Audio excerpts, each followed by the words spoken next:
안녕하십니까. 문학과 과학을 사랑하는 사람들의 세상 사는 이야기입니다. 오늘 젤렌스키는 러시아 본토 공격 6일째 러시아 대테러 작전 체제 발령, 이런 주제로 말씀드릴까 합니다. 2024년 8월 11일 경향신문 윤기현 기자의 기사입니다. 블라디미르 젤렌스키 우크라이나 대통령이 러시아 본토 군사 작전을 펼쳤다는 사실을 처음으로 인정했습니다.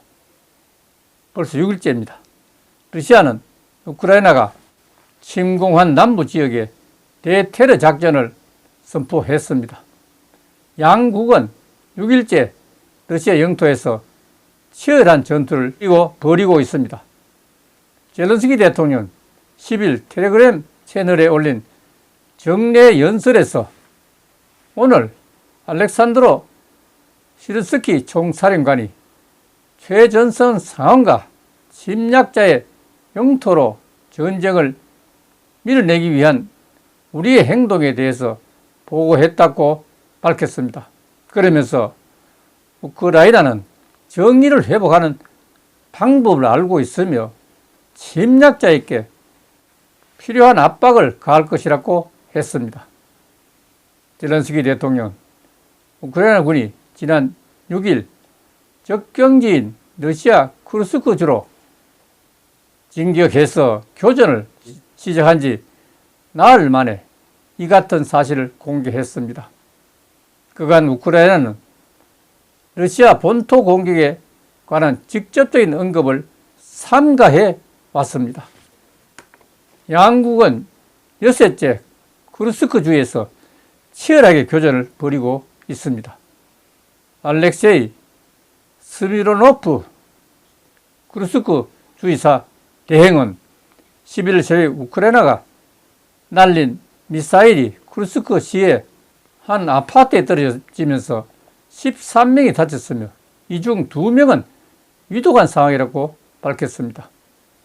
전날에는 우크라이나 드론이 양국 국경에서 약 330km 떨어진 남서부 리페츠크 주까지 날아가서 전력과 군사시설을 파괴했고 인근 주민들이 대피했다고 밝혔습니다. 러시아 정부는 국경지역에서 비상사태를 선포하고 우크라이나군 격퇴작전을 벌이고 있다고 했습니다.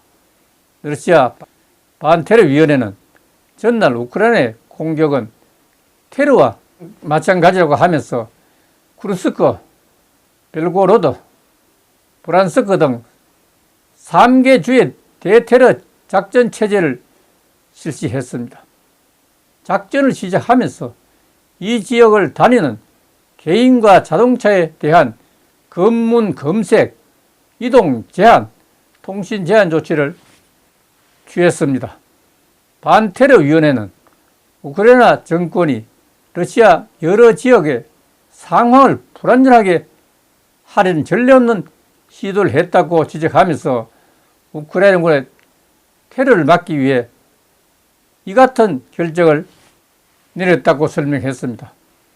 우크라이나가 집중 공세를 취하고 있는 쿠르쿠스 주에는 각종 에너지 시설이 있어서 러시아는 촉각을 곤두세우고 있습니다.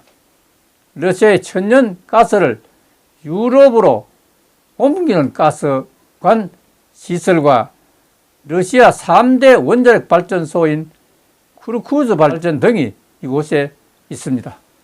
러시아 정부는 쿠르스크 원전에서 지난 8일 요격당한 미사일 일부로 추정되는 파편과 잔해가 발견돼 국제원자력기구 IAEA에 관련 상황을 보고했다고 했습니다. 이번 교전은 2022년 2월 러시아의 우크라이나 침공 이후 러시아 본토에 대한 우크라이나 군의 최대 공격으로 분석됩니다. 러시아 비상사태부는 지금까지 7만 6천 명 이상이 쿠르스크 국경지대에 대피하고 있다고 했습니다. 이번 전투는 러시아에게는 치욕인 반면에 우크라이나에게는 자신감을 심어주는 계기가 됐다고 하겠습니다. 오늘 여기서 마치겠습니다. 감사합니다.